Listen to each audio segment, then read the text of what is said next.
What is good, ladies and gentlemen? I am Big Sin. That is J-Blaq. We are your future presidents and vice presidents of the United States of America. Because if one troll can win it, we can win it. That's right. And there's no controversy with us. You have one white guy, one black guy. We're going to get half the votes either way, damn it, all right? So you ain't got to worry about it. And both of us can speak okay Spanish, so we will get the Latino vote too.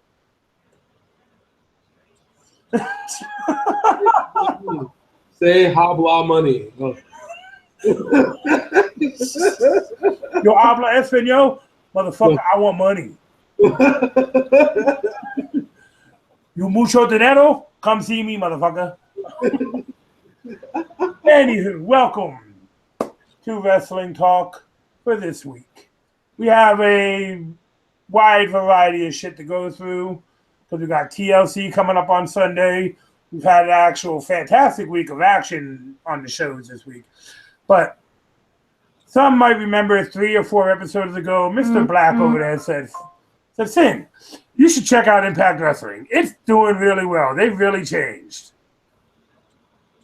So I took his advice a month and a half later and watched an episode of Impact Wrestling. They done fucked up. I told you should have watched it a month and a half ago, damn it. This group they call, I think, DCC. It's James Storm, Braun, and his cat named Kingston beat Matt Hardy so bad a couple weeks ago. I guess he went back to being a normal person who forgot everybody in his life. Then Matt Hardy got struck by lightning and became broken Matt Hardy. He's Matt Hardy. He's broken Matt Hardy with superpowers. Apparently, I don't know what's going on. But anyway, this episode of Impact, I was in confused hell because they have a new title, which Damian Mizdow was the champion for 1 minute and 25 seconds. Apparently, it's a 3-round thing where they're trying to be the UFC, but they're not. But if anybody watches Ring of Honor, Big Moose came down there and laid that fucker out in 1 minute and 25.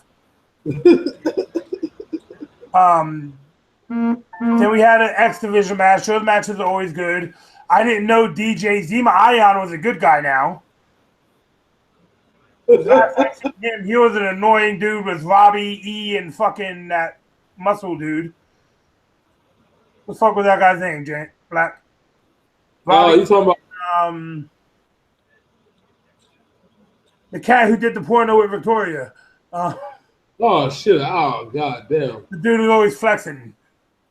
Jesse something. Yeah, Jesse Goddard. Yeah, they're the fake Jersey Shore motherfuckers. Yeah. But apparently DJ Z has earned the respect of the Impact Nation again, and he's a good guy. And he is in a 3-man team with the 2 guys he was fighting. One guy was named Mandrews, and the other guy, I don't even know his fucking name. Mandrews turned on DJ Z at the end of the match, and blah, I don't know. But it was a good match for what it was. But the match of the night came with the Knockouts Championship. 6 sides of steel, which are always fun. You have Gail Kim's protege Jade taking on Rosemary, who is a cross between the Great Muta and Brock Lesnar with tits.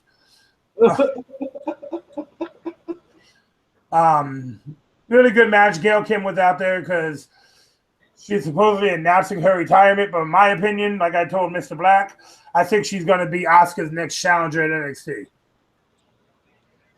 Well, like we talked about a little bit ago, I'm glad to see that your future wife is the TNA Knockouts champion, sir. Rosemary. That bitch spits a mist into the F5. Like, if anybody's never seen this woman before, hold on, let me see if I can pull up a picture of her. Give me a second. While he's doing that, I need everybody to share their wiener love, okay? You look at the screen, James. Yes, I see, sir. Share your wiener love, okay? Yes, I said that on the internet live. I don't care. TNA results. Hold on, wait. I got a picture. Hold on, wait. For some reason, J6 is my another future ex-wife of mine. Yeah. Hold on, here we go. Here you go, America. If the camera adjusts a little bit, there you go. You see? Oh, hold on, wait, hey, what that mouth do, girl? I'm saying, there you go. There you go. There you go, America. Oh, Lordy. Yes, that is our new TNA Knockouts champion. She's not Velvet Sky. She's crazy bitch. And apparently, Mr. Black and his family think that's right up my alley. Exactly. And that's why I know my friends. Anyways. So my impressions of Impact is, what the fuck? That's all I got for Impact Wrestling. Hey, that's all that needs to be said. I don't even know what the hell went on from a month and a half ago. 6 weeks is a hell of a change. I tell you, I don't even. They look like they had a blow up like WCW did in the final days when David Arquette won the World Heavyweight title. Don't say that now, because then somebody's gonna throw a match. The CEO is gonna get pissed off and call people out. Then you're gonna have an impromptu match where Jeff Jarrett somehow ends up the heavyweight champion. And you don't work for the company no more. Somehow, some way, Jeff Jarrett always ends up the world heavyweight champion. Yeah. Don't let that happen. Okay, so we're going to move on to the product that actually matters. A product where Wrestling Observer magazine still recognizes their championships as real championships. Do you forget that about a year and a half ago, Wrestling Observer stopped recognizing Impact Wrestling as a wrestling organization? No, I remember that. And before we start talking about WWE, Wrestling Observer, I would like to congratulate the man known as Sting for being inducted into the Wrestling Observer Hall of Fame today. Oh, I heard about that. Congratulations, Mr. Steve. Much deserved. Yeah. One other thing about TNA. Did you know Earl Hebner's in the TNA Hall of Fame? And he's not in the WWE Hall of Fame? No, he's Captain Screwjob in the WWE. I'm saying, Earl Hebner should have been in the WWE Hall of Fame. I mean, he did Vince's bidding for God knows how long. I mean, But let's think about it. Look at the wrestlers in the TNA Hall of Fame. Kurt Angle. Yep. Christian. Yep. Gail Kim and Earl Hebner. That's right. Sting fucking started that goddamn company. Why ain't he in there? Well, the main reason you got to ask yourself, why is Jeff Jarrett not in there? Because Jeff Jarrett fucked Karen Angle. That's why. Jeff Jarrett should have been in there. Fuck, he established TNA. I mean, why ain't AJ Styles in there? Why ain't Chris Daniels in there? Why ain't Kazarian? Oh, you know why. You know why, Phil. I know, because Kazarian and Chris Daniels said, you know what, fuck y'all, we're going to go wrestle for Ring of Honor. Somebody should name themselves Lorries because they're salty as fuck. As a whole. And right here, ladies and gentlemen, you get the only wrestling podcast or vlogcast, whatever fuck kind of cast you want to say, where somebody said, share your wiener love, and Kurt Angle and Jeff Jarrett fuck Karen Angle. Quality entertainment, goddammit. Which reminds me, you need to watch that movie Adulterers.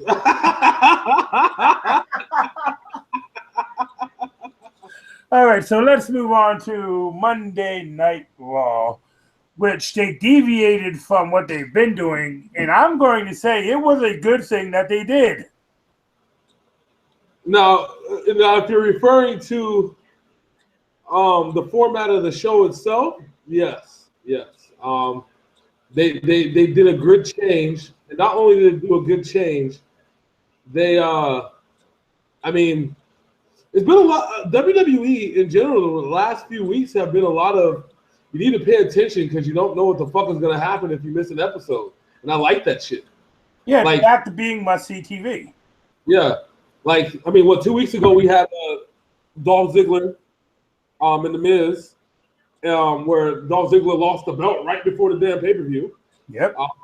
Which is like, what the fuck? Really? This is how it went down? Especially when they were, promoting Sami Zayn, Dolph Ziggler for 3 weeks.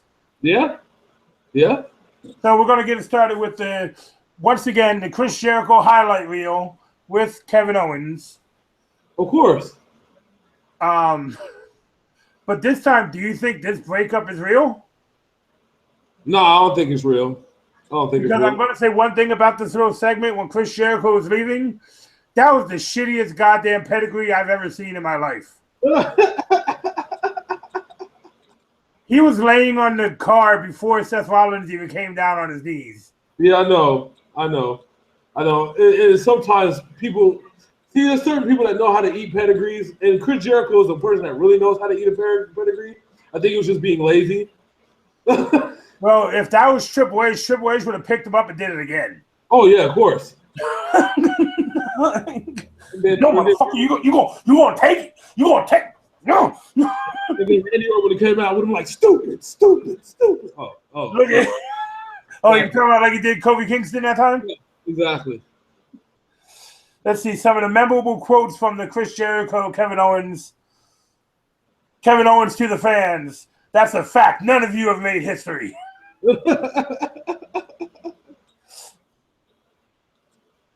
And then what they say, what's the joke about Seth Rollins?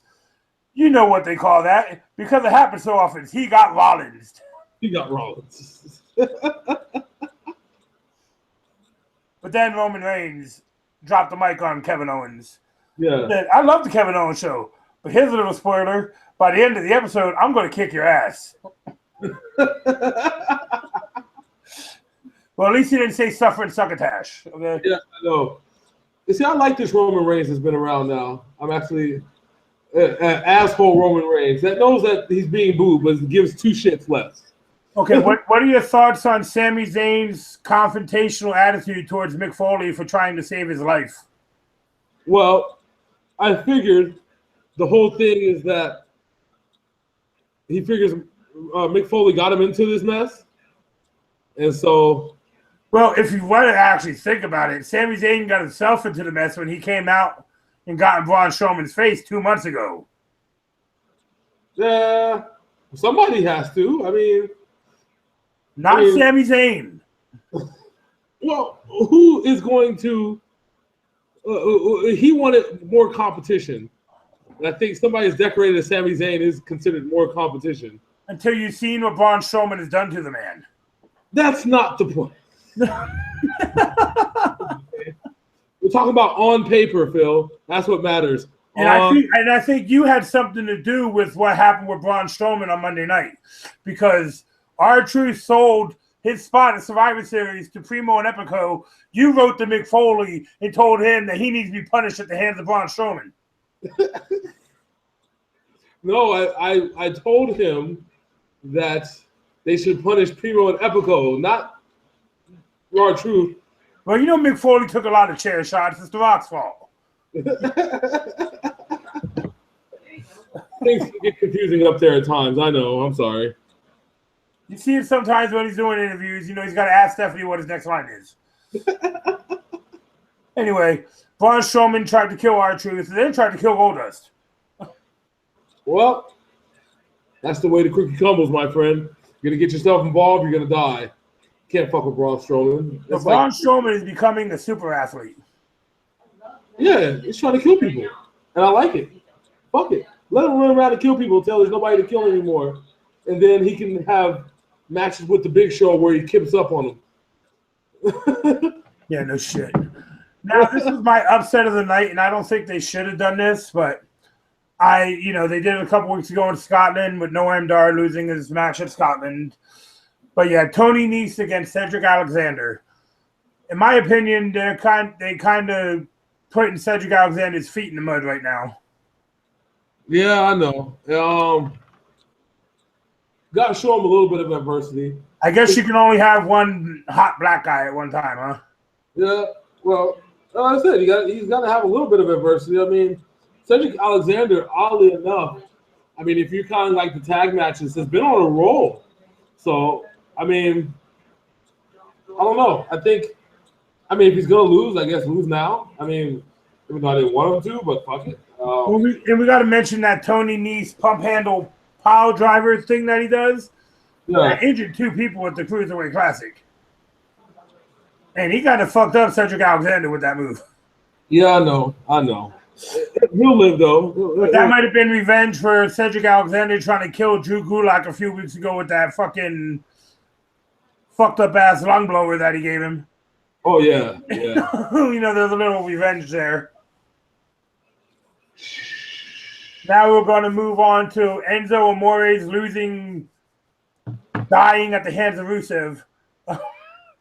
And if you didn't see this happening, I'm afraid I've got some bad news. Okay, Enzo is still the most entertaining guy on Monday Night Raw. When he has a mic in his hand. Yeah. He's actually in the ring. I could give a fuck less.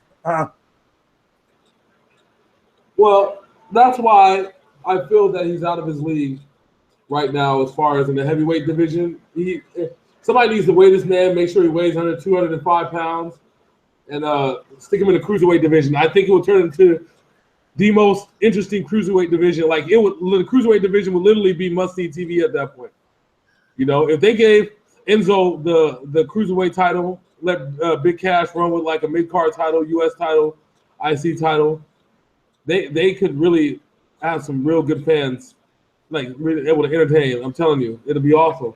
Like, because I don't think they're in a position right now, given all the good tag teams that are on Raw, to like make an impact. You know what I'm saying? Yeah. Like too many good tag teams on Raw. Period. Well, what I think hurts Enzo is the fact that since they've been called up, Big Cass has shown that he can do it by himself. Whereas Enzo, on the other hand, in singles competition, he has been lackluster. Yeah.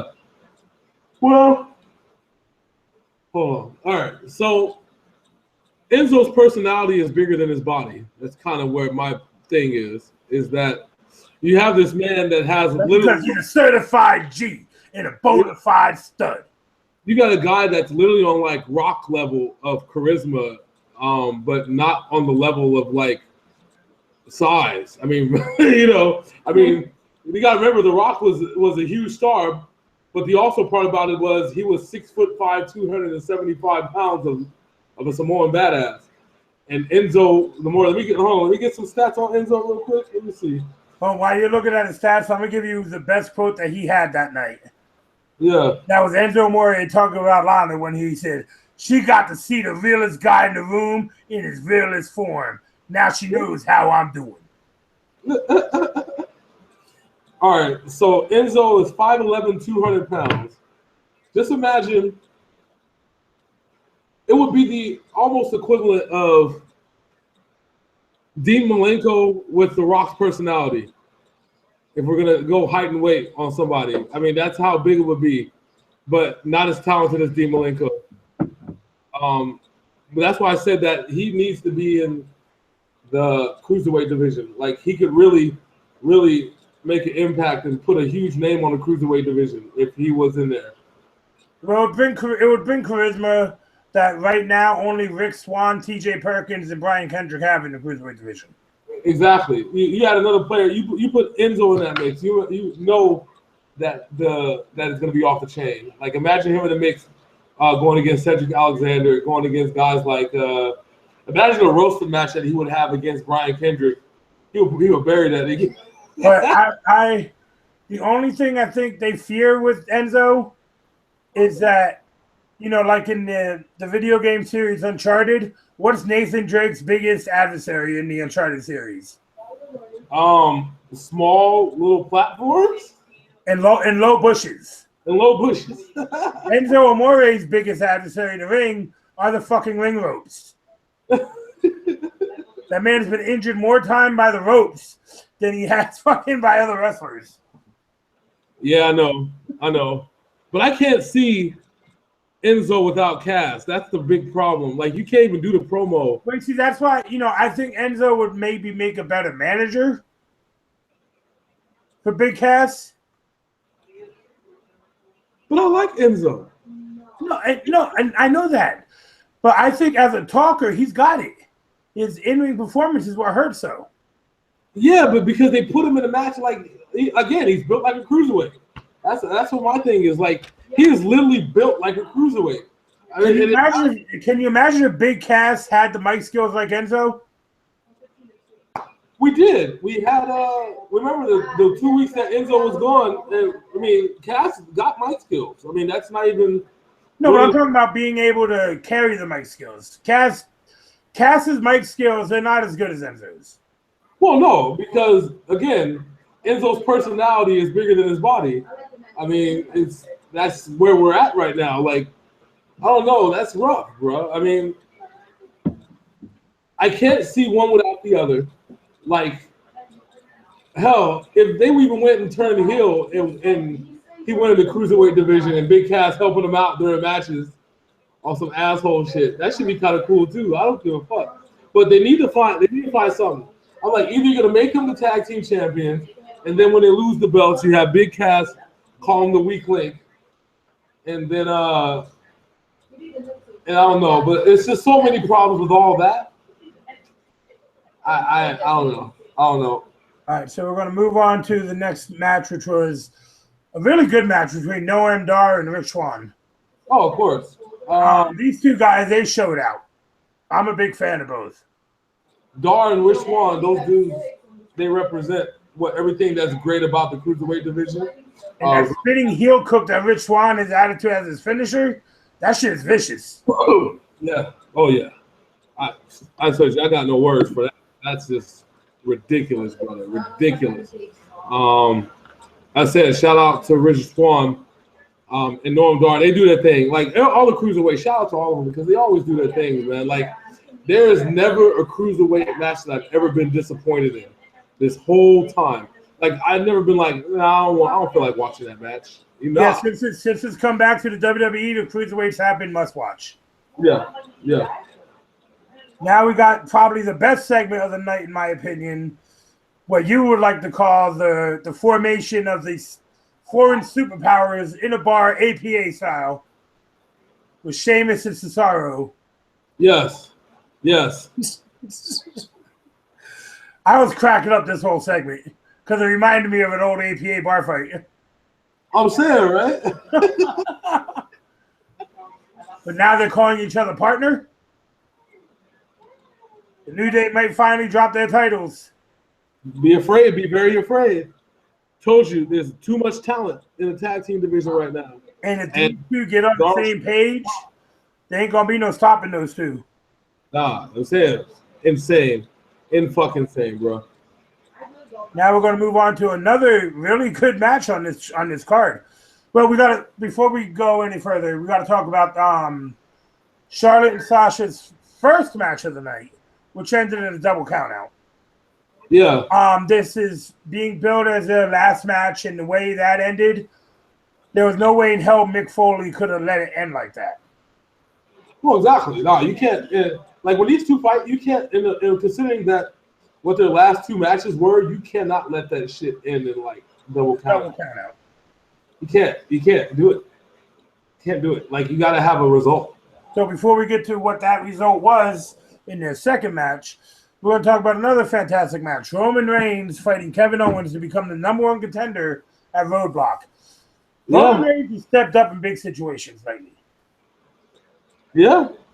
I just alluded to it earlier. Roman Reigns has been he's been on a roll. Like, he's embraced the fact that he's one of the most polarized figures that whether the crowd likes him or hates him, he's the new John Cena now, in WWE. The difference is he's always been the same, except for the whole suffering succotash line, but that's neither here nor there, sir. That was 3 years ago, but people are still talking about it, namely us. They are. Damn right they are. But my respect level for Roman Reigns has gone up since his feud with Rusev. Oh, yeah. Exactly. Well, actually, even before that, his feud with AJ Styles was fantastic. Yeah, but I'm saying this is exactly what they needed. Exactly what they needed. I wonder, though, and I've had a thought about this because I'm trying to figure out how this is going to go. Roman Reigns and Kevin Owens. We're going into December Now, late So December. this is just, it's basically, remember last year's Roadblock was just a little show going into the Royal Rumble. Remember it was Dean Ambrose against Triple H for the heavyweight title? Yeah, I remember. I don't know why they made this a main pay-per-view. Maybe they just ran out of names. But you know, I mean, I'm trying to figure out, is this going to end? Like, it makes me wonder if this ends with maybe Finn Balor coming back early, because he would be at the 8 months required at WrestleMania. But you would have to, I mean, but in order to set it up. Do you really want him to come back before the Royal Rumble? That's the thing, though. Like, so, like, I'm thinking that Finn Balor is going to come back for WrestleMania, because I can just imagine how the entrance is going to be. What I'm thinking is that they're going to have somebody from SmackDown win the Royal Rumble and challenge for the WWE title. And then there's while they're trying to sort out the whole WWE, the Universal Championship, that's when you're going to have somebody say, fuck it, I'm bringing back Finn Balor. He's going to challenge for the belt at WrestleMania. But you see, in this match here, I don't think there's any plausible way they put the strap on Roman Reigns. Well, that's the point I'm trying to get at. That's exactly what I'm getting at. And Kevin Owens needs to be the champion at the Royal Rumble. Yeah.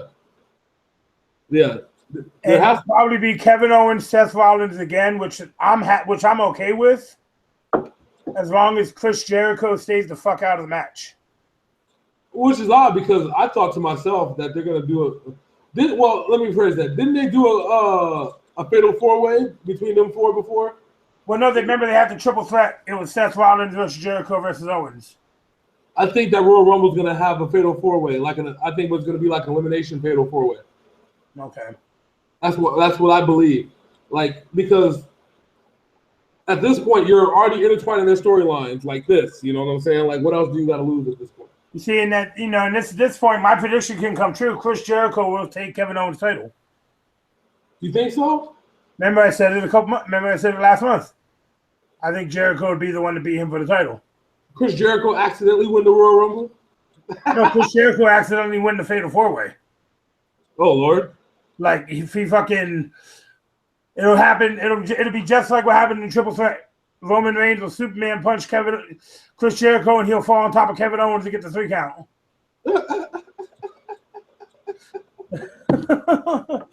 So next we're going to address Paul Heyman's teary-eyed interview with Michael Cole, calling Brock Lesnar the victim. He was a victim. He got his ass kicked and steamrolled over. Somebody called 911. There was a felony that happened, sir. But in the same interview, entering Brock Lesnar into the Royal Rumble for the second time in his career. Yeah, and if you remember what happened in the first time in his career, things are going to get interesting. This is the first time we're going to see Brock Lesnar and Goldberg in the Royal Rumble at the same time. Yeah, because the only time Goldberg was in the Royal Rumble, Brock Lesnar came out and F5'd him. Yeah. And that set up the stupid-ass WrestleMania match. Yeah. This should get real interesting. We're going to go to what I think. Oh, wait, no. I forgot about one. The fucking New Day against Gallows and Anderson. Oh, boy. We'll talk about that. Woo! Let me grab some water real quick, and we'll talk about that. And we'll talk about what I've been saying this whole time. I still don't think the New Day need to beat Demolition's record. I don't give a fuck what anybody says. Well, the good thing is that they're going to lose those titles eventually. I mean, they're going to beat the record. It better be in the next 17 days. Hey, let them take it. Let them have their celebration. And fuck all that. Yeah. You know what I think they should do? What? I think they should have the Revival come in and beat the New Day for the tag team titles on their debut night. Oh, Lord, really? Yes. Because picture this, Mr. Black. Picture a new 4 horsemen. The Revival, and Gallows and Anderson, with Ric Flair as their mic man. Oh no. See, well, I guess the Revival would have to be on their way here. Well, they got their rematch with Ciampa and. Yeah, that was on NXT this week, right? Nope. Next week, I mean, it's on next week. Yeah, next week. So. Because I personally think the Revival's ready for the main roster. Oh, they've been ready. They showed that they were ready, but the problem is that are they ready for Raw's roster or are they ready for SmackDown's roster? I think they're ready for Raw's roster because I do believe SmackDown has a stronger tag team division. No. I think SmackDown has a deeper tag team division. You don't think it's stronger? Nope. Okay, so the strong teams you have on Raw, you got the New Day, Gallows and Anderson, Sheamus and Cesaro, and that's it. Okay. SmackDown, you got the Usos, American Alpha, the Wyatts, you got fucking say what you want to say about them, but the fucking Ascension has turned it around. The Hype Brothers are on a roll. Later and Rhino.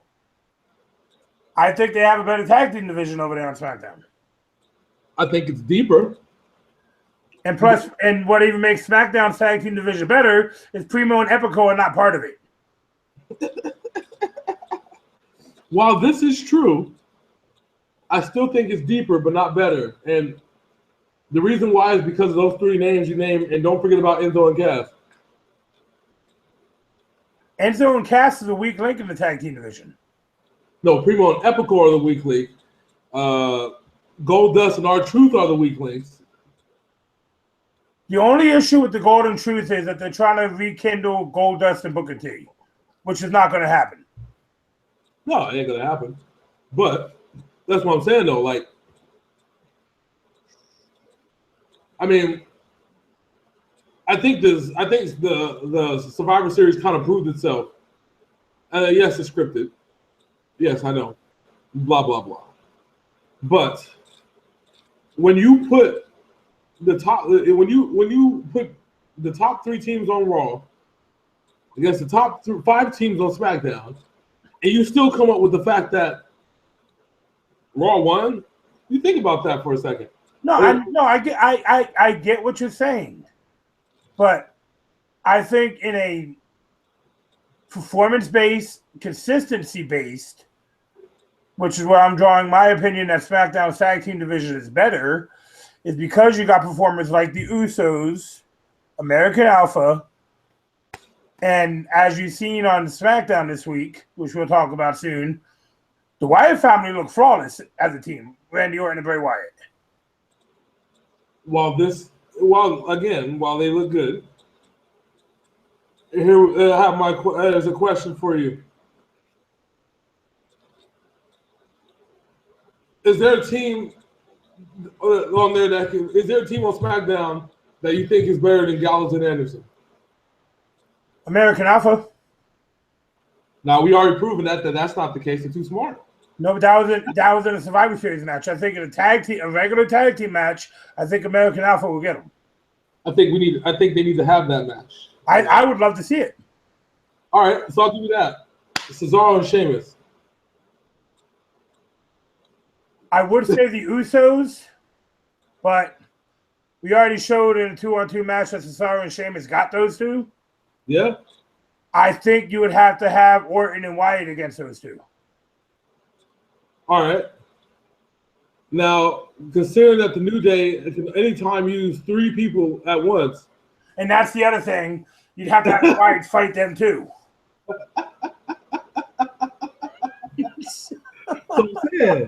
So,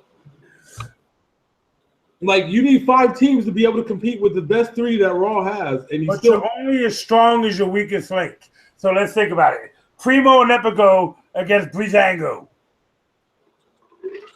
Sadly, Primo and Epico because they're a better team. Okay. The Golden Truth against the Hype Brothers. Oh, what you call him would kill both Truth and. Bro, Mojo Rawley, I don't know what the fuck. That fool be doing that running right hand, which is killing motherfuckers. He stays hype, Phil. Stays hype. We don't get hype. Stay hype. Anybody? Right, let's talk about this match. The New Day against Gallows and Anderson for the umpteenth time. And for the umpteenth time, the New Day pick up the victory. Of course. Shenanigans, Phil. Shenanigans. Yes, heel New Day keeps the titles. That's right. You get face New Day when they come out. You get a heel New Day in the match. I mean, this is the formula they've been following every time those belts are on the line. They are the Black Freebirds. Deal with it. As the glasses come down. All right, so now we're going to get into what I consider the rivalry of the year on the main roster, and probably another match of the year candidate between these two women. Sasha Banks versus Charlotte in a 2 out of 3 falls hardcore match. Oh, yeah. Pinfalls count anywhere. Oh, yeah. This match was absolutely brutal. Both women try to kill each other in ways that I didn't think that women could ever try to kill each other. And did you see Charlotte's body after the kendo stick strikes? Yeah. Yeah. She had lines, dog. Yeah. These women have consistently stepped up and they have redefined what it takes to be women's champion in the WWE. They really have. They've redefined it. In a matter of 3 months, they've redefined the whole division. And that's never, ever happened in the history of the sport. I mean, well, no, let me rephrase that. No, Lita and Trish Stratus did that. Yeah, but they what they did is that they took what was there to a whole new level. Like saying that you can actually have talent to be in the women's division. What Trish Stratus, I mean, what's Trish Stratus?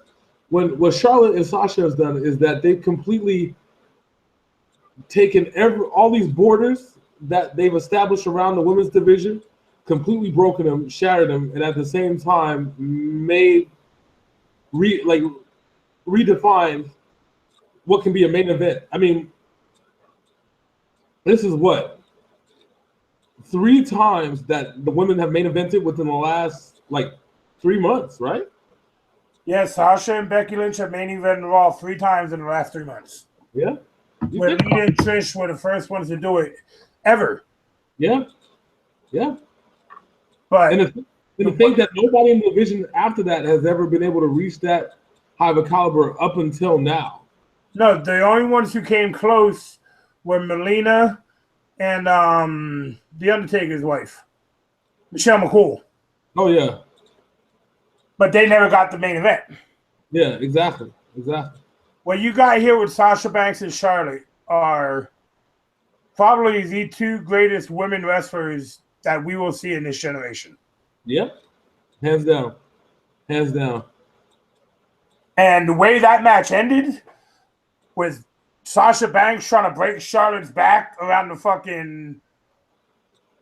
things you use to walk steps with. Yeah. That shit was brutal. And then you get the classic picture of the guy who she was sitting in his lap while pulling back on Charlotte's head.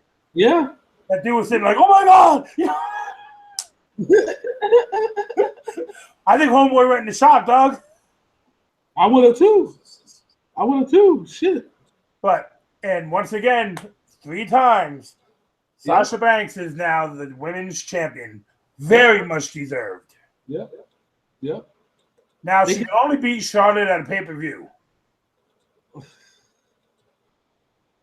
Well, she can only beat her twice in a row. I mean, that we can start there. Well, yeah. Well, she does. She beats her in tag team matches in this following singles match on Raw. Yeah, but at the Charlotte's pay-per-view, won what they say, 16 straight pay-per-views. Charlotte has won. Yeah. Charlotte's a big show wrestler.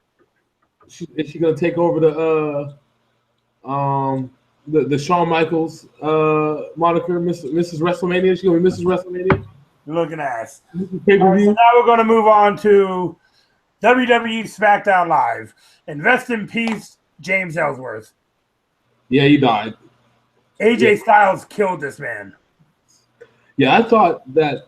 See, when I first saw the replay of the Styles clash, I thought that he had gotten his head on the step. Yeah, so did I when I first watched it. I had to watch it like 6 or 7 times. Yeah, but then I watched that he actually clean flushed it all the way down, jumped off the step onto the floor, which I thought was even worse. Yes, it was.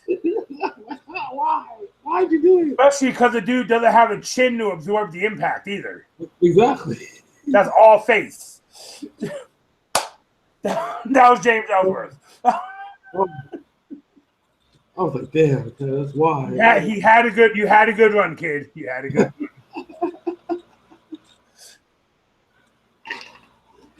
But that's AJ Styles being AJ Styles. Yeah. You don't fuck with AJ Styles. Yeah. AJ Styles is the best. I think Samoa Joe learned that a long time ago. You don't fuck with AJ Styles. I think Kazarian and Christopher Daniels found that out too. Don't forget, the ECW guys will tell you that. Tommy Dreamer especially. Oh, yeah. Remember when he had the metal part of the table wrapped around his face while gouging a fork in his eye? Yep. So the Ambrose Asylum broke into all holy hell. James Ellsworth died. Dean Ambrose got laid the fuck out by AJ Styles. Yeah, and then we have a pay-per-view coming up on Sunday. Yes. Like, oh. We'll get to. So then after that we had what did we have after that? The TLC contract signing between Becky Lynch and Alexa Bliss. Oh. Which ends in the opposite of the white person, Irish person, Sheamus, John Cena first table match, which the Irish person went through the table this time. Yeah, I know, right? But Becky Lynch straight gave her a cheap shot. Yeah. Well, shit. Becky Lynch gave her that verbal work and then turned into the physical work after that. I'm like, oh, man. She went savage. She was ready to Bex-flex her through the fucking table off the top rope. Yeah. Went savage on them. And yeah, then everything was going the way it was supposed to until that happened. Oh, boy. What do you think about that rivalry between those two? I think it's very interesting. Oddly enough, like I wish that eventually, like if what's her name loses, not Becky Lynch, but Alexa Bliss loses, that she goes on the Raw and goes and challenges Sasha Banks. Because I think that my biggest fear with Raw is that once this whole thing with Sasha and Charlotte is done and the feud is settled, what do you do then? You got Bayley. Like, yeah, but Bayley's like the super uber good guy. Like, she's like the Hulk Hogan of the division. Don't forget, Sasha Banks plays a great heel. I know, but you have all these fans now cheering for her. Like, you finally have established Sasha Banks as, you know, the face. Like, to give it like the badass face, like rock level face, like, you know, and now you're gonna turn her. You can't do that. That's or do you bring Asuka up to Raw and have her challenge Sasha Banks? Yeah, but who you gonna have beat Asuka? Who's gonna beat Asuka for the belt? They could give it to Ember Moon. I still wouldn't believe if that happened. I'd be like somebody. Or like my previous prediction, Gail Kim come and beat her for the belt. I would like to see another Mickie James match if we could. Yeah, I would too. I would love to see that. Because Mickie James and Asuka put in that work at the pay-per-view. Yeah, they had great chemistry. It was pretty awesome. Now, this episode of SmackDown only had like 1 or 2 matches on it. The rest were mostly interviews and other shit. Yeah, you had the. Well, you were supposed to have a match with Carmella, but Nikki Bella ruined all that. Yeah, that. Well, we were supposed to have a. Who was supposed to be fighting? We did have a tag team match. We did that. We saw that. Oh, yeah, we had Kalisto and Dolph Ziggler against The Miz and Baron Corbin. Baron Corbin tried to kill a man. Yeah. Okay. If Baron Corbin does not send Kalisto to the Cruiserweight division after TLC, Kalisto's fucked. Yeah, pretty much. Pretty much. I mean, I don't know. Baron Corbin is out to murder fools. You know, I mean, what it was. Boom, hit him with the chair, just walked out. Yeah, I'm good. Yeah, just left him. Deuces, motherfucker. You know? He want to kick with his partner, like, fuck this, fuck you. Look at Baron Corbin. Dude, you even look at him, he looks like he has a temper. I'm gonna call Baron Corbin the big fuck you. That's gonna be his nickname. Well, he's the big fuck you.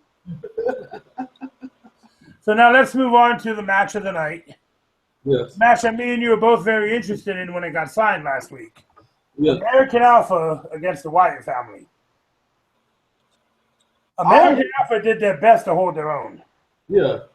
I was really surprised on the fact that the first time they've ever been in the ring with each other, they had great chemistry.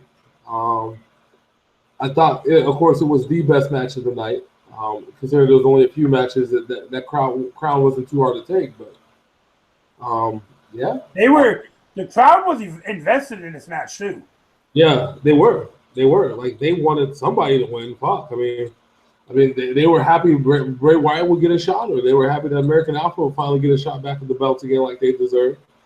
I can see those two fighting for a while, like shit.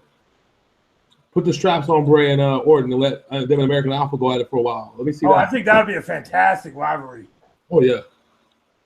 And the way the match ended with the American Alpha going for the Grand Amplitude and Randy Orton RKOing Gable. Oh yeah, perfect. You know what I'm saying? And then fucking Luke Harper distracting Jason Jordan and then catching the fucking Sister Abigail. Yeah, that Bray was Wyatt, Randy Orton tag team. I think they have staying power if they decide to keep them together. Yeah, they could do it for a while. I mean, this is like rated RKO without any of the fun, but just sickly murder, kill people. Move. Yeah, pretty much. Oh, and the other thing we got to talk about on SmackDown: Luke Harper needs to quit jobbing the Kane.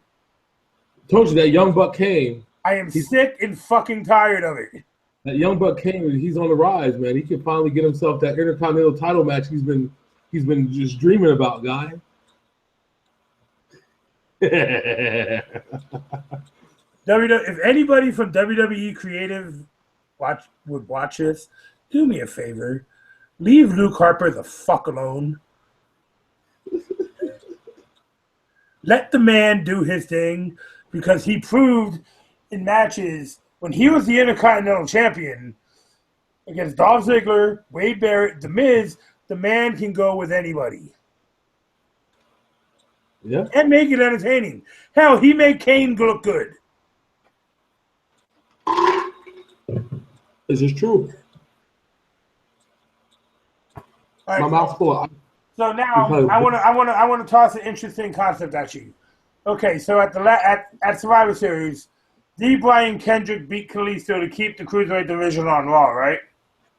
Mm-hmm. Now, is it me or does it seem like SmackDown won the Cruiserweight division? You wonder why I say that? What? Because 205 Live is in the same arena as SmackDown right after SmackDown. And they fucked it up because when they showed the commentary team of Corey Graves, Mauro Ranallo, and Austin Aries on WWE TV for the first time in his career, they still had the SmackDown table there. Yes, did you know Austin Aries was on commentary? Yes, I and he officially inducted himself into the Cruiserweight division? Well, that should be interesting. Yes, so you got the greatest man alive going after the Cruiserweight title. Which, if you think about it, is what he does. Because he won that New Japan Junior Heavyweight title. Mm-hmm. Then when he went to TNA, he won the X Division title first. Yeah. It's what Austin Aries does. He goes with the little shit, and then he moves himself up. Yeah, and I feel sorry for every single cruiserweight. Once Austin Aries gets started in that division, he's going to outclass everyone. This night started with the WWE debut of the Bollywood Boys taking on Tony Nese and Drew Gulak. The Bollywood Boys remind me of a very small Indian rockers. All the way down to their finishing move, which is a double super kick. I've heard a little bit about the Bollywood Boys. I thought it was a pretty interesting concept. I'm glad it finally came to some kind of a better vision on TV than it was in my head. So yeah, because if you you think of Bollywood and WWE, you think of the Great Khali's non-fucking walking ass coming out, just doing this shit.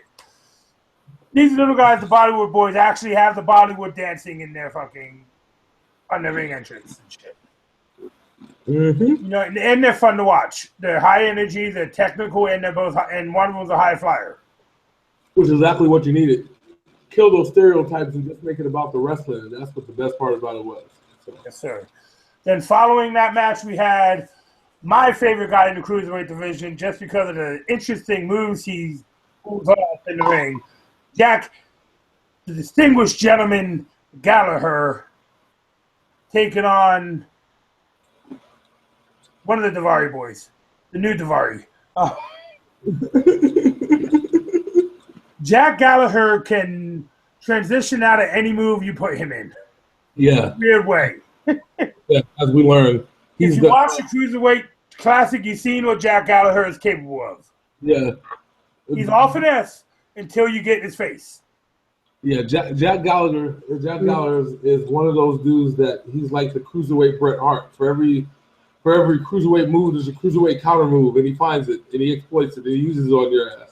And then he did what is currently becoming one of my favorite moves, where he ties up his opponent into a ball, stands in the corner, walking around the referee while the referee tries to untie him, runs across the ring and kicks him in the ass.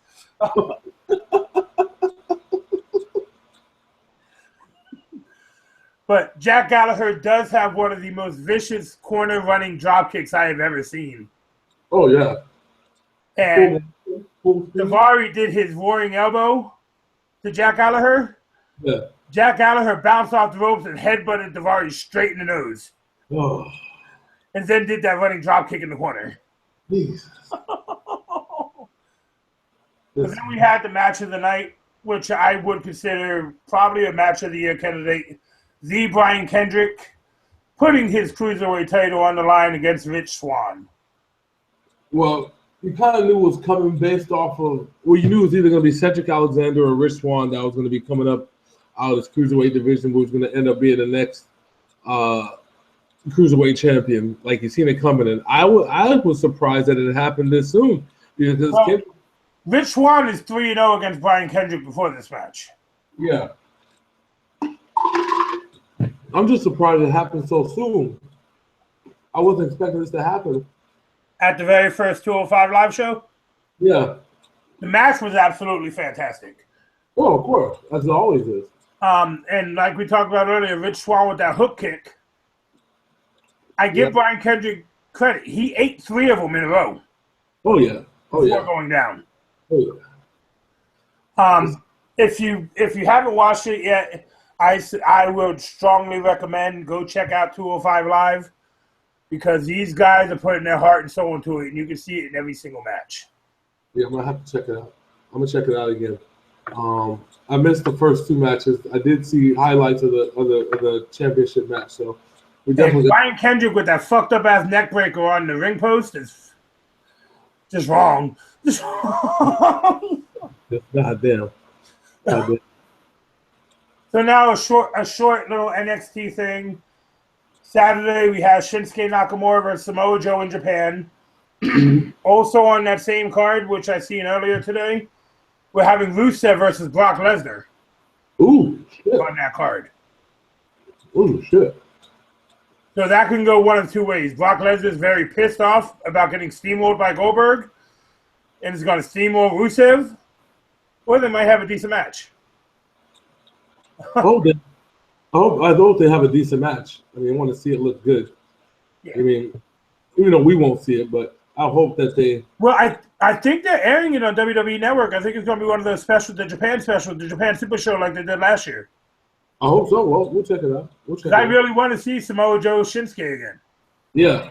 Well, I know that they're going to re-air that match on the 7th, allegedly. Yeah. So we might re-air the whole thing on the 7th. So we'll see. Excluding the Brock Lesnar-Rusev match. Probably. Because they won't show that on NXT. Probably. So let's move on to this Sunday. We have the WWE TLC pay-per-view. Mm-hmm. In my opinion, I love the match card they have for this pay-per-view. 6 scheduled bouts already. So we're going to start with the least relevant to the most relevant. We're going to start with no DQ Nikki Bella versus Carmella. I, for one, hope this ends this rivalry. Also, too, I didn't realize how it even became a rivalry, but we got to put butts in the seats, as Tony and Shivani said. And so, because of it, I don't know. I got Nikki Bella. I think Nikki Bella's got to end this rivalry. I think she needs to have a dominant performance because in her past 3 matches with Carmella has been dominant against her. Oh, yeah. Definitely Carmella's been the aggressive. They got to come out Nikki's on fire. Even if she loses, Nikki's got to put in that work. She has to look good in order to get back to where she once was. Yeah, that's true. That's true. Next, we have a chairs match, which I think is going to end Kalisto's SmackDown career. A chairs match between Baron Corbin and Kalisto. Baron Corbin is on a rampage. I don't see how Kalisto survives. He's going to have to get real creative. When we're done talking about TLC, I think I'm going to tell you what I think is going to happen on Monday Night Raw after following the TLC pay-per-view. Yeah. So let's get through the rest of these matches real quick. Then you got the SmackDown Women's Championship, what I think could actually be a show stealer due to both of these, the way they built up this rivalry. I really like it. With Alexa Bliss and Becky Lynch in a tables match. Both these girls have been putting in work. Yeah. Well, what is it? Let me phrase this. So, Alexa Bliss has been waiting for a one-on-one match challenge for a minute now. Yes, and her foot was on the rope and didn't catch it, and she tapped out to the disarmer. Yeah, but before that, she didn't even get a damn match. So, because Becky Lynch got injured. Yeah. And so she's been waiting for this revenge. I mean, it might solve it. I mean, this might be resolved once and for all. I mean, I hope so. I think Becky Lynch has got it, though. All right, so we're going to move up to the SmackDown Tag Team Championship match, and I called this last week. This is the rest in peace for Heath Slater and Rhino as they take on Randy Orton and Bray Wyatt. Yeah, if they come out with a win after this, you'll have to list Beauty and the Man Beast, one of the greatest tag teams of all time. I think the only way they come out with a victory besides a gore out of nowhere is if Randy Orton RKO's Bray Wyatt. Yeah. I think that's the only way Slater and Rhino win this match. Unless Luke Harper snaps. I think that's Randy Orton finally? Yeah. That'd be the only thing I can think of. But I think Bray Wyatt and Randy Orton will be your new tag team champions. Then we got another match that could be considered as a show stealer, as you got the showstopper, Dolph Ziggler, taking on The Miz in a ladder match for their final confrontation over the Intercontinental title. Yeah. As much as I am a fan of Dolph Ziggler, I'm hoping that The Miz wins because I really want Miz to be that douchebag heel. I want to see how far he can take his douchebaggery. Well, when he had Alex Riley, his man wife back then, he did it pretty good. Yeah, but he has henchmen now, which is even scarier. Yeah, the Spirit Squad and and finally we have the World Heavyweight Title match, the match that we all want to see, with no James Ellsworth in the mix. Hopefully. Dean Ambrose versus AJ Styles in a TLC match. This thing can get brutal. Back to what I said earlier, as much as I love Dean Ambrose, I don't see him winning. AJ Styles is too much on a roll at this point. He has to. I think we're not looking at him losing until WrestleMania, to be honest with you. Okay, so now I'm going to bring up my point about what I think is going to happen post TLC. I think this might be the last night we see Dolph Ziggler, Kalisto, and Dean Ambrose on SmackDown. I believe that even though I want to see them win the tag team titles on Raw, that you're going to see Sami Zayn, Cesaro, and Sheamus on SmackDown in a 6-man trade. It will be interesting. That would put Kalisto in the Cruiserweight division. Yeah. You would have the Shield reunited. Yeah. And you would have Dolph Ziggler over there doing his thing. Yeah. Now on SmackDown, you have more challengers for AJ Styles with Sami Zayn, Sheamus, and Cesaro. Because we talked about it before, Dean Ambrose, he's really the only legitimate contender over there besides Bray Wyatt and Randy Orton. Yeah. And Bray Wyatt and Randy Orton are wrapped in the tag team division. So. And maybe a one-off with John Cena. Yeah. Yeah. It's true. You look tired as shit, dog. Man, I'm not tired. I'm just, I don't know. I've had a long day today. I've been up since early, but I'm not like tired. I think my body's tired, but my mind is up. Like I'm thinking. You've been on PTO, man. How the hell are you tired? You still got kids, brother. Motherfuckers don't go on PTO. So it's time for everybody's favorite segment. You know Yes. what segment it is. Yes. It's should be in the Hall of Fame. Mm-hmm. And Yeah. I'm going to go with wrestlers who are actually still active right now. 2 of them, as a matter of fact, who I think will be in the Hall of Fame one day, but I think they should already been put in there. Yeah. And the first one on my list is Rey Mysterio. Okay. Yeah. The man revolutionized cruiserweight wrestling. Yes, he did. Hands down. Without a doubt. Probably the greatest cruiserweight champion of all time. You can say what you want about the man with his PED use and all that, but the man, every time he was in the ring, it had the verge of being an instant classic. No matter the size of the man he was wrestling. That's right. And the second one I'm going to name is somebody who you probably won't think would be in the Hall of Fame, but I think he deserves to be there. Yeah. And that is Hardcore Holly. Hardcore Holly. Think about it. Through the Attitude Era, who was the one constant putting on big matches with the big names? Hardcore Holly. Remember, Brock Lesnar broke his neck. He came back and whooped Brock Lesnar's ass. Yeah. Remember that match in ECW that he had where he cut his whole back open and he came back? Finished the match? Yeah. Yeah. And don't forget, you wouldn't have Johnny Nitro or Johnny Mundo, as he's now known in Lucha Underground, if Hardcore Holly didn't beat the shit out of him and Tough Enough. I agree. So what do you think of those two? I agree with both of them. I like them. So I'm gonna get on to my pick. You ready for this one? Because we talked about this man earlier, sir. Okay. I think that Earl Hebner should be in the Hall of Fame, sir. The ultimate McMahon stooge, huh? Exactly. That's the only way I feel that Earl Hebner should be rewarded for his years of his loyal and dedicated service, is to be inducted into the Hall of Fame. Earl Hebner didn't screw Bret Hart. Bret screwed Bret.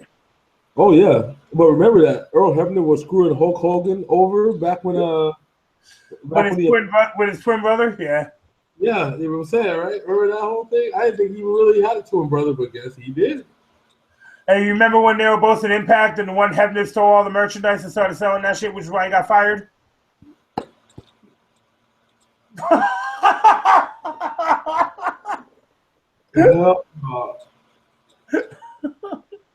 I remember.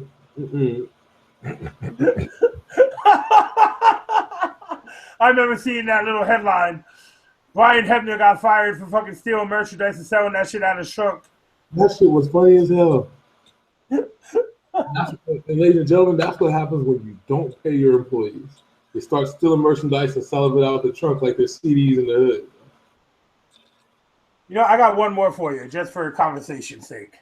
Okay. Did you by chance watch The True Untold Story of ECW? No, I didn't get a chance to see it yet. You haven't watched it yet? There's two guys on that panel who I think deserve to be in the Hall of Fame also, and that is Tommy Dreamer and Taz. Oh, yeah. If neither one of those two end up in the Hall of Fame, they can't even call the Hall of Fame. I mean, those two. Okay, Tommy Dreamer. You look at that man, and what do you think when you see him? You think EC-fucking-W. Oh, yeah, through and through. And Taz, even though he didn't have a long stint in the WWE, if you look at that man's body of work in ECW, it was bar none top-notch. And then he was a top commentator on SmackDown for years. Everybody forgets about Taz because, but people, real ECW fans know about Taz. A lot of people don't forget about Taz because his ECW career wasn't like really long. What people don't realize is that for the 3 years that he was like in the spotlight, he was the most dominant champion that was there, and one of the most dominant wrestlers that was there. The matches that him and Shane Douglas had, the matches him, Sabu, him and RVD, him and Rhino, him and Bam Bam Bigelow, who's who of big names had. Yeah. And don't forget, his WWE debut, he made Kurt Angle tap out in 13 seconds. Yep. Yes, he did. And I didn't know if you knew this, but during that Untold Story of ECW, you remember those dope-ass ECW merchandise shirts they had? Yeah, I remember. You know who drew all those? Who? Taz. Oh, wow. Shit. Yeah, you wouldn't have... If it wasn't for Taz, they wouldn't have had no shirts. Oh, wow. Paul Heyman was like, I need someone to make some merchandise. And told Taz just throw together some designs, and you got these dope-ass shirts that he drew. Oh, hell yeah. Hell yeah. Yeah, if you watch, we'll talk, when you watch that shit, let me know. We'll talk about it, because I was shocked at some of the stuff I heard on there. Wow. Because you always hear about Paul Heyman being the guy who ran ECW and all that. Uh-huh. Did you know Bubba Ray Dudley was his right-hand man? He was? Yes, Bubba Ray Dudley handled all booking, all payments to talent, all payments to the fucking companies that they were working at. Oh, wow. I did not know that. Yeah, Bubba Ray would, and he was talking about it. He'd go into the meetings to meet these people in a suit, you know, and I guess he was using his real name. Yeah. And at the end of the night, after he just went through a barbed wire table match with New Jack and fucking Mustafa, he'd be bloody. He'd go in the locker room without even a chance to shower. Paul Heyman would hand him all the checks and tell him to go pay the fucking people. Oh, wow. So he was going back into the business meetings, bloody, cut up, barbed wire, sweating, smelling like ass, and fucking pissed because New Jack pissed on him a couple times during matches. Oh, nice. Oh. Yeah, going into these things to hand these people their money. Oh. Fucking shit, man. But the biggest moment of that thing, Tommy Dreamer said that if there was a Mount Rushmore for ECW, yeah, it would be all the ECW talent standing behind Paul Heyman, right? Yeah. And me and you could both agree with that. Yeah. But Paul Heyman actually got real emotional. You know what he said? It hit me here, man. It hit me in the heart. You know what he said? What? That he agrees that if there was a Mount Rushmore for ECW, it would have all the talent there. Yeah. But Paul Heyman would be standing behind them. Well. Because he said that talent carried that company. No, it's true though. It's true. It wasn't for them putting their, risking shit and basically putting their life on the line sometimes to make shit happen, man. Yeah, because that panel that they had for that was Corey Graves was hosting. You had Paul Heyman, Bubba Ray Dudley, Tommy Dreamer, Devon, and Taz. Wow. Yeah, so I really advise people to check that out too. It's really, really interesting. Yeah, I'm gonna have to check it out, like ASAP. Any final thoughts for tonight? Yeah, I think TLC. Well, I think we talked about earlier. WWE has really become must-see TV. And I guess the point I'm trying to get across when I say that is you better make sure that you watch TLC because you don't know what the fuck is going to happen. Anything, every card is on the table until the bell rings. So if you think you know what's going to happen, you probably don't. They might just switch it up on us. I suggest you watch it. You got that WWE network. Pay that money, do your thing. $9.99 a month. That's right. Not a cent more. Hell, if you actually order it today, you'll get TLC and Roadblock for free. That's true. That is true. And if you say you're not a new subscriber, just use a different email address.